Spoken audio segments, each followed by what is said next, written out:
By 2020, Nigeria recorded 2.73 million internally displaced persons, with conflict death tolls reaching into the hundreds of thousands. This crisis spans decades, tracing its roots from the political hostage-taking in the Niger Delta to the early insurgency of Boko Haram in the north. The 2014 abduction of 276 teenage girls from Chibok transformed the landscape, turning mass kidnapping for ransom into a global focus. Today, the tactic has evolved into a highly lucrative and commercialized criminal economy. The state response relies heavily on kinetic military operations, characterized by high-visibility checkpoints and reactive troop movements.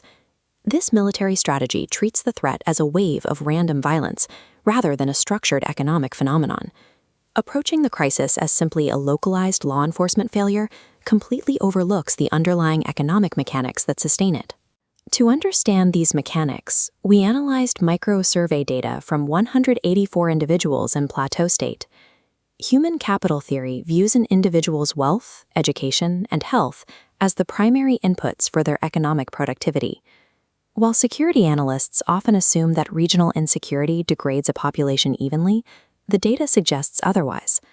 The Plateau State data reveals a target buffer paradox. High human capital, specifically income and education, actively maximizes the statistical probability of an individual being abducted. Yet that same human capital serves as the primary biological and psychological defense against long-term health degradation following the event. By applying probit regression models to this data, we can map how this illicit economy targets and depreciates specific tiers of human capital. We used a binary probit model to predict the likelihood of being kidnapped based on specific socioeconomic variables. The model shows that individuals in administrative and ICT occupations face a statistically higher probability of abduction. A higher average monthly income yields a positive Z-score coefficient, directly increasing target viability for criminal syndicates. However, the data also identifies risk reducers. Individuals in monogamous marriages show a significantly lower probability of experiencing kidnapping. Higher education also correlates with a reduced likelihood of being targeted when compared to those with no formal schooling. This targeting behavior reflects a rational financial calculus by syndicates, seeking targets with high ransom liquidity. The illicit economy hunts the most productive members of the workforce, effectively taxing regional human capital.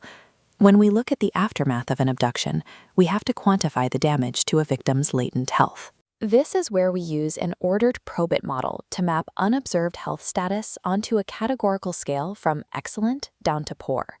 The findings show that kidnapping decreases a victim's Z-score by 1.324, forcing their latent health down the categorical scale. We can translate these Z-scores into marginal effects to see how these probabilities shift in real terms. This chart shows that kidnapping reduces an individual's probability of reporting excellent health by 16.4%. But when we isolate the psychological effects, the numbers become even more severe. Psychological trauma drives a 22.9% drop in the probability of maintaining excellent health, a shift that is statistically more damaging than physical injury. Banditry is attacking the psychological infrastructure of the workforce, leading to a silent depreciation of the region's human capital. This brings us back to the paradox. How do the factors that make a person a target then serve as their defense? We analyzed how socioeconomic variables correlate with these health outcomes. The model returned a positive Z-score coefficient of 0.821 for the wealth variable.